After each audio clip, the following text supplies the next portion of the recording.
నమస్కారం. Doctor NTR university of health sciences ఆధ్వర్యంలో 2026-27 విద్యా సంవత్సరానికి గాను ఎంబీబీఎస్, బీడీఎస్ కోర్సుల్లో ప్రవేశాల కోసం దరఖాస్తులు ఆహ్వానించిన సంగతి మీ అందరికీ తెలిసిందే. సవరించిన నియమ నిబంధనలపై మీకు పూర్తి అవగాహన కోసం క్లుప్తంగా ఈ సందేశం ఇవ్వడం జరుగుతుంది. మొదటిగా, అభ్యర్థులు వెబ్ ఆప్షన్స్ ఎంచుకునే సమయంలో తమకు కావలసిన అన్ని ఎంబీబీఎస్ మరియు బీడీఎస్ కాలేజీలను ఎంచుకోవచ్చు. వీలైనన్ని ఎక్కువ ఆప్షన్స్ ఇవ్వడం ద్వారా తమకు సీట్ లభించే అవకాశాలను పెంచుకోవచ్చు.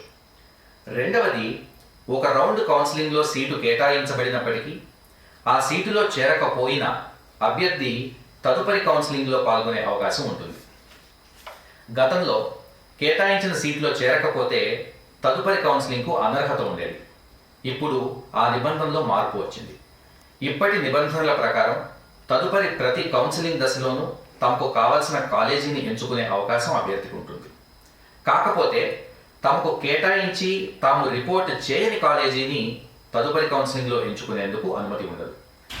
దీనివల్ల మొదటి దశలో వెబ్ ఆప్షన్స్ ఇవ్వలేకపోయినటువంటి అభ్యర్థులు తదుపరి దశలో ఆప్షన్స్ నమోదు చేసుకోవచ్చు. అలాగే తమకు కావలసిన విధంగా కాలేజీల ప్రాధాన్యత క్రమాన్ని కూడా మార్చుకునే వెసులుబాటును ప్రభుత్వం కల్పించింది. కాబట్టి అభ్యర్థులు ఈ అవకాశాన్ని సద్వినియోగం చేసుకుని తమకు ఇష్టమైన అన్ని కాలేజీలను ప్రాధాన్యతా క్రమంలో వెబ్ ఆప్షన్స్గా నమోదు చేసుకోవాలని యూనివర్సిటీ సూచిస్తోంది.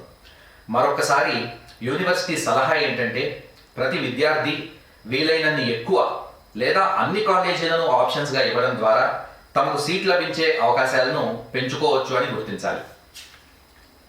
పూర్తి వివరాల కోసం యూనివర్సిటీ వెబ్ ఆప్షన్స్ నోటిఫికేషన్ను క్షుణ్ణంగా పరిశీలించవలసిందిగా విజ్ఞప్తి చేస్తూ యూనివర్సిటీ వెబ్సైట్ను క్రమంగా పరిశీలిస్తూ ఉండవలసిందిగా సూచిస్తున్నాం. ఎంబీబీఎస్ మరియు బీడీఎస్ కోర్సుల్లో ప్రవేశాల కోసం దరఖాస్తు చేస్తున్న అభ్యర్థులందరికీ శుభాకాంక్షలు. నమస్కారం. All the best, all the students and parents. Thank you.